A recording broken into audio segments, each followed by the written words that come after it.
मस्जिद का चंदा भी मुसलमान दे, इमाम का चंदा भी मुसलमान दे, पेंट के लिए भी मुसलमान दे, किसी चीज़ के लिए भी मुसलमान दे। हर चीज़ तो तुम चंदा ही करते हो, तो वक्त ज़मीन का होता क्या है? इसके पैसे जाते कहाँ हैं? तो जाते वही हैं जो लोग जंतर मंतर में धरना प्रदर्शन करते हैं, ये लोग का घर बढ़ता है, वैसे लोग के घर जाते हैं। हम गरीब मुसलमानों का उनसे एक सुई का फायदा भी नहीं है भाई साहब। वक्फ बोर्ड का संशोधन सही या गलत? पहले बिल्कुल सही है। सही है, बिल्कुल। क्यों सही है? सही इसलिए है कि जिसने उस पर कब्जा कर रखा था, भाई मुझे तो बड़ी खुशी है। सबसे पहली बात, जिन्होंने इन पे कब्जा कर रखा था, जिनको उनसे फ़ायदा था उनको फ़ायदा है भाई। हमें तो मुसलमान को एक सुई की फ़ायदा नहीं है। उनसे फ़ायदा किसको, तकलीफ किसको हो गई? ओवैसी को तकलीफ है, अरशद मदनी को, इस्लामी पर्सनल लॉ बोर्ड को, जमात उलमा हिंद को, जो उनसे कमाते खाते थे भाई। हमें उनसे एक सुई का फ़ायदा नहीं है। मैं सोचा हूँ मोदी जी आए, फैसला लेकर बिल भी पास हो गया, मुझे बड़ी खुशी है। जो बात मोदी जी बोले कि गरीब मुसलमान का फ़ायदा होगा, इंशाल्लाह वो फ़ायदा हो के रहेगा।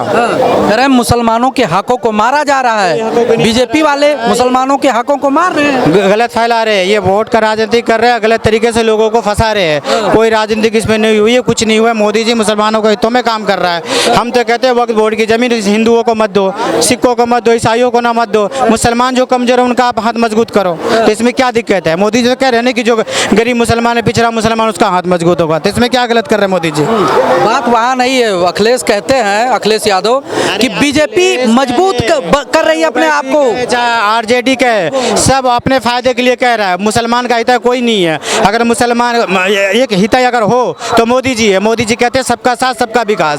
अगर वो चाहे तो सबका विकास कर भी सकते हैं, करते भी है। शौचालय मिला मुसलमान को भी मिला, सिलेंडर मिला मुसलमान को भी मिला, घर मिला मुसलमान को मिला, राशन भी मुसलमान को मिल रहा है। मोदी जी सबका साथ सबका विकास करो तो क्या दिक्कत? वो कहानी बनाई जाती है भाई साहब, जो गलत है, चाहे कोई भी हो।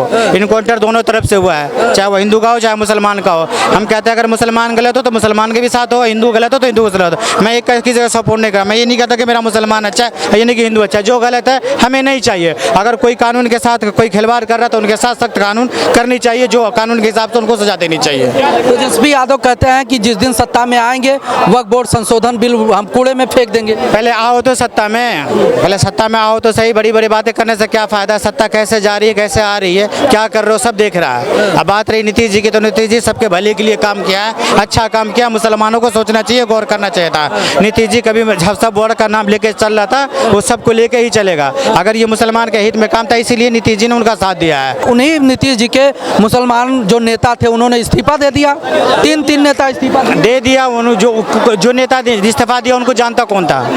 वो अभी तो पतंग छाप से आया था 200-400 वोट लेके, इसमें आया, उतना जान पहचान नहीं है। टिकट बना था, ये हिंदू मुसलमान वाले कार्ड अब चले गए ही नहीं। नाम क्या है आपका? मेरा नाम हिदायतुल्लाह खान है। क्या नाम है? हिदायतुल्लाह खान। हिदायत भाई ये बताइए, मान लिया वक्फ बोर्ड इस्लाम धर्म से जुड़ा मामला है, अगर उसमें दो हिंदू नेतृत्व करने लगेंगे, दो हिंदुओं को शामिल कर दिया जाएगा, तो सही है कि गलत है? बिल्कुल सही है, होना भी चाहिए, क्योंकि पहले एक के हाथ में था ना, वो एक मर्जी जो मर्जी करता था। अब अगर इसमें कुछ गड़बड़ होगा तो अगर दो और सदस्य है, महिलाएं भी है और भी है, तो इन पर आवाज़ उठेगी और इसका हिसाब किताब बढ़िया से चलेगा। अब पहले क्या होता था कि जी हमारी इसमें बोल नहीं सकते हो, आप कोर्ट में नहीं जा सकते हो जी, जिस पे मर्जी उस पर दबा बोल देते थे। ये मनमानी अब नहीं चलेगी। अब उस पर जो आ रहा था तो मुझे बड़ी खुशी है, बने अच्छे संगठन हो, लेडीज़ कह रहे हैं कि मुसलमान क्या कि वो भी आए, क्योंकि इनकी मनमानी नहीं चलेगी और इनका पर्दाफाश होगा। जो गड़बड़ करके बैठे सब पर अब अच्छी तरीके से कार्रवाई होगी। वो नहीं हो, लेकिन वो उसका आदमी कभी ये नहीं कहते कि ये चीज़ हमारा है, वो अपना हिसाब किताब चल रही है। किसी चीज़ को कह देता हमारा है, कभी वो संसद भवन को कह देता हमारा, कभी अम्बाजर के घर कह देता हमारा,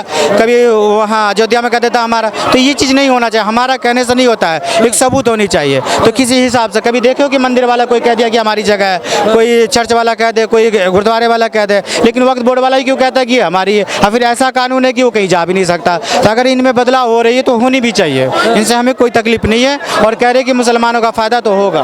भैया देखो, मैं तो हूँ सरकार का बहुत अच्छा करा सरकार ने इसमें संशोधन कराए। अब एक बात होता है, इन लोगों ने क्या करा है, अल्लाह के नाम पे जगह दी है, अरे उसमें तुम मस्जिद बनाओ, मदरसे बनाओ, स्कूल बनाओ, कॉलेज बनाओ, कंप्यूटर सेंटर बनाओ। मुसलमान को जो बेचारे नहीं पढ़े लिखे उनको पढ़ाओ, उनको शिक्षा दो।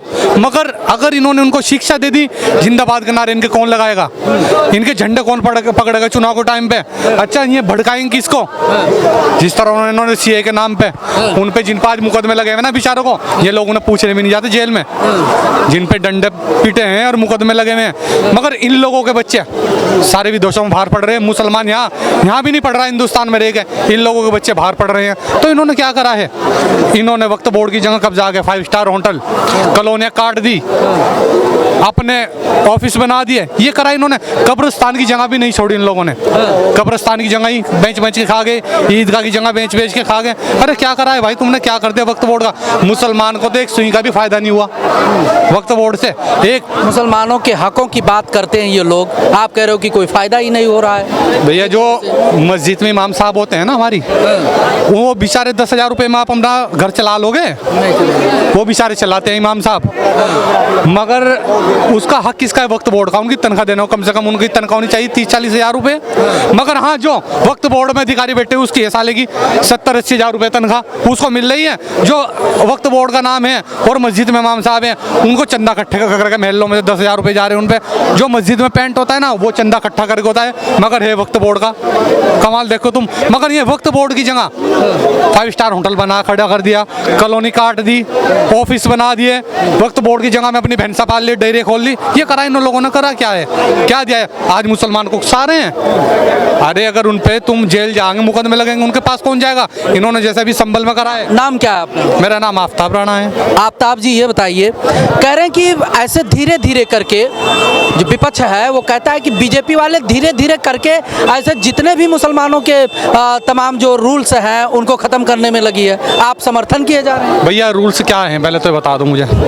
हमारे रूल्स तो कलाम पाक में लिखे हुए सारे, हमारे रूल्स कलाम पाक में सारे, और ये हमें उससे हट के चलाना चाह रहे हैं। अरे हम तो नहीं चलने, हमारे जो कलाम पाक में लिखा हुआ है, कलाम पाक में हम उस पर चलेंगे, वो है हमारे रूल्स। हम उस रूल्स को फॉलो करेंगे जो कलाम पाक में है लिखे हुए। हम तुम्हारे रूल्स पे नहीं चलने। कहाँ है लिखे हुए बताइए मुझे? इनके रूल्स पे चलें हम? बताइए, इनके रूल्स पे चलें या कलाम पाक पे चलें हम? धीरे धीरे बीजेपी घुस रही है चीज़ों में। तो बनाओ, मैं मानता हूँ कि तुम्हारे पास इतनी ज़मीन है तो वो ज़मीन का आप करोगे क्या? चलो मस्जिद बनाओ ठीक है, मदरसा बनाओ ठीक है, कब्रिस्तान ठीक है। अगर वो ज़मीन बच रही जो तुम्हारे गरीब मुसलमान रोडों पे भटक रहे, झुग्गी झोपड़ी में रह रहे हैं, उनके लिए तो कुछ करो। कहीं एक मदरसा बना दो, कोई ऐसी विधवा हो जिनका आदमी नहीं है, गुजर गया है, उनके लिए कोई जुगाड़ बना दो। किसी की गरीब की लड़की बैठी है, उनका शादी नहीं हो रहा है, उनके लिए कोई काम करो। हम ये नहीं कहते कि आप उसका मत करो, अगर है तो इन चीज़ को यूज़ करो ना। तो उनका तो गलत लोग फ़ायदा उठा रहे हैं, तो इनका मुसलमानों को फ़ायदा कहाँ हो रहा है? अगर मोदी जी कह रहे हैं कि अगर वक्फ की ज़मीन है, अगर इनसे गरीब मुसलमान का, निचले मंजिला पसमानदा मुसलमान का अगर उनसे फ़ायदा होगा तो इनमें क्या गलत है? वो थोड़ी कह रहे हैं अगर वो वक्फ बोर्ड की इतनी ज़मीन है, मस्जिद का चंदा भी मुसलमान दे, इमाम का चंदा भी मुसलमान दे, पेंट के लिए भी मुसलमान दे, किसी चीज़ के लिए भी मुसलमान दे, हर चीज़ तो तुम चंदा ही करते हो, तो वक्फ की ज़मीन का होता क्या है? इसके पैसे जाते कहाँ हैं? तो जाते वही हैं जो लोग जंतर मंतर में धरना प्रदर्शन करते हैं, ये लोग का घर बढ़ता है, वैसे लोग के घर जाते हैं। हम गरीब मुसलमानों का उनसे एक सुई का फ़ायदा भी नहीं है भाई साहब। इसीलिए अगर सरकार कानून ला रही तो हम सरकार के साथ है, और सरकार को करे ये कानून ला के सब कुछ तो पास हो गया, राष्ट्रपति भी सन पास कर दिया है। अब सरकार इस पर काम करे, बढ़िया से जांच पड़ताल करे, जो इनमें दोषी उनको जेल करे, ये हमारा खास करके अपील है।